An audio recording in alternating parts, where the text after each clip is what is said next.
বাণিজ্য মেলায় গিয়ে আমাদের সাথে কি হলো এবং কতটা দুর্ভোগ পোহাতে হলো আমাদের দুইজনকে, সেটাই আজকে আপনাদের সাথে শেয়ার করব। আসসালামু আলাইকুম, আমি আদিবা রহমান অমি। সবাই আশা করি ভালো আছেন। আমরা দুই বান্ধবী মিলে হঠাৎ করে কোনো প্ল্যান ছাড়াই চলে গেলাম বাণিজ্য মেলায়। আমরা সপ্তাহের সব দিন রেখে প্ল্যান করলাম শনিবার, যেহেতু এত পরিমাণের ভিড় ছিল বাণিজ্য মেলাতে সেদিন। শুক্রবার তো ভিড় থাকেই, শনিবারও ভিড় থাকে, যেহেতু সরকারি চাকরিজীবীদের শনিবারের দিনটাও হচ্ছে ছুটির দিন। সো প্রচুর পরিমাণের ভিড় ছিল, যত সময় পার হচ্ছিল আর ভিড় বেড়েই যাচ্ছিল। তাও অনেক কষ্ট করে বাণিজ্য মেলায় যেয়ে পৌঁছাই, যেহেতুটা দূর মনে হচ্ছিল আমার কাছে, মনে হচ্ছিল যান এখনই বের হয়ে যাবে। দুইবার হচ্ছে গাড়ি চেঞ্জ করতে হয়েছে, বিশ্ব রোড পর্যন্ত যেয়ে তারপরে হচ্ছে আবার বাসে করে বাণিজ্য মেলা যেতে হয়েছে। যেহেতু আমাদের পার্সোনাল কোনো গাড়ি নেই, সেহেতু এই ভোগান্তি তো পোহাতেই হবে। যাই হোক, অনেক কষ্ট করে বাণিজ্য মেলা যাওয়ার পরে অনেক ঘোরাঘুরি করলাম।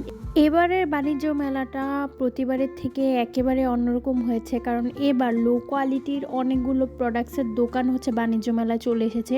এমনকি চকবাজারের প্রোডাক্টসও হচ্ছে বাণিজ্য মেলায় পাওয়া যাচ্ছে, যেটা আমি দেখে খুবই ডিসঅ্যাপয়েন্টেড হয়েছি।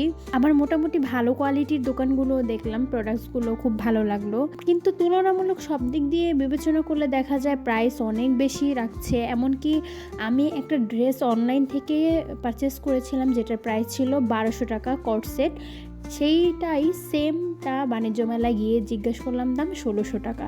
তার মানে বাণিজ্য মেলায় 400 টাকা বেশি। যাই হোক, তারা যেহেতু এত ভাড়া দিয়ে স্টল নিয়েছে, সেটার একটা কস্টিং আছে, প্লাস হচ্ছে স্টাফ আছে, তাদের কস্টিং আছে, সেটা হিসাব করলে প্রাইসটা ঠিকই আছে।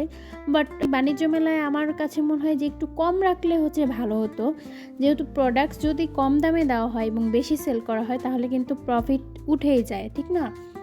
যাই হোক, অনেক ঘোরাঘুরি করলাম, করার পরে প্রায় রাত হয়ে গিয়েছিল, আর আমরা মূলত ঢুকেছিলাম 4টা বাজে এবং আমরা বের হয়েছি বাণিজ্য মেলা থেকে 9টা বাজে। মানে এতক্ষণ আমরা ঘোরাঘুরি করেছি, খাওয়া দাওয়া করেছি। এটা বাচ্চাদের কিডস জোন, যেখানে বিভিন্ন ধরনের রাইডস রয়েছে। সর্বনিম্ন 60 টাকা থেকে 150 টাকা পর্যন্ত বিভিন্ন রাইডসের ভাড়া, এবং এই রাইডসগুলো একদম বাণিজ্য মেলার শুরু থেকে রাত পর্যন্তই চলতে থাকে। শুধু কিন্তু বাচ্চাদের জন্য নয়, বড়দের জন্য অনেক ধরনের রাইডস আছে, যেগুলো বাচ্চাদের সাথে বড়রাও কিন্তু উঠতে পারবে এবং এনজয় করতে পারবে। দেখেন, এখানে আমি বাবলস ফোলাচ্ছি, এই পার্টটা আমার কাছে সবচেয়ে বেশি মজা লাগছিল, যেখানে অনেকগুলো বাবলস একটা ফুদার সাথে সাথেই উড়ে যাচ্ছিল। তো যাই হোক, অনেক দুষ্টামি করলাম, করার পরে দেখলাম একদম তুর্কির যে আইসক্রিমওয়ালা আছে তার মতোই একটা আইসক্রিমের শপ, যেখানে